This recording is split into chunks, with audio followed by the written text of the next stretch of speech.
2008-এ যে স্বপ্নের উড়ানে প্রথমবার মার্কিন প্রেসিডেন্ট পদে নির্বাচিত হয়েছিলেন তিনি, বেকারত্ব আর অর্থনৈতিক অবক্ষয়ের রুক্ষ জমিতে মুখ থুবড়ে সেই স্বপ্নের ঘোর কেটে গিয়েছে অনেকটাই। তবু মানুষের মন পেতে ঘুরে দাঁড়ানোর ডাক, নতুন স্বপ্নের প্রতিশ্রুতি ডেমোক্র্যাটদের প্রেসিডেন্ট পদপ্রার্থী বারাক ওবামার। দ্বিতীয়বারের জন্য প্রেসিডেন্ট নির্বাচনে লড়ছেন বর্তমান মার্কিন প্রেসিডেন্ট। বৃহস্পতিবারই ডেমোক্র্যাট প্রার্থী হিসেবে তার নাম ঘোষণা করেন বিল ক্লিন্টন। শুক্রবার ডেমোক্র্যাটদের জাতীয় কনভেনশনের শেষ দিনে নিজের প্রার্থীপদ স্বীকার করলেন ওবামা। মধ্যবিত্তদের আয়করে ছাড় থেকে শুরু করে মার্কিন নাগরিকদের সামাজিক নিরাপত্তা নিয়ে একগুচ্ছ প্রতিশ্রুতি দিলেন। বরাবরের মতো এবারও আউটসোর্সিং এর বিরোধিতায় সরব Obama. I've cut taxes for those who need it. Middle class families, small businesses.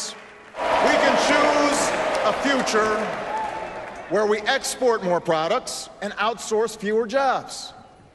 We can cut our oil imports in half by 2020 and support more than 600,000 new jobs in natural gas alone.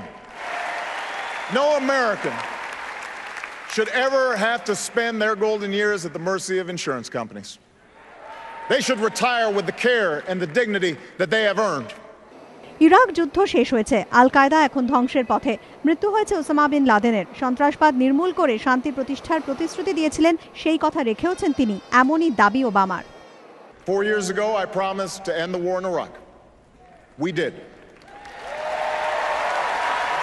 I promised to refocus on the terrorists who actually attacked us on 9/11, and we have.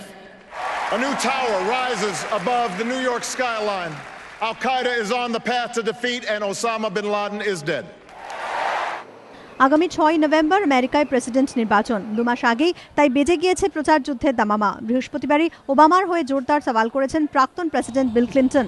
পূর্বসূরির পথে অসামান্য বাগ্মিতায় প্রচার শুরু করলেন উত্তরসূরিও। তবে Republic প্রার্থী meet রমনির বিরুদ্ধে লড়াই যে সহজ হবে না তা বিলক্ষণ জানেন বারাক হুসেন ওবামা। এবিপি আনন্দ।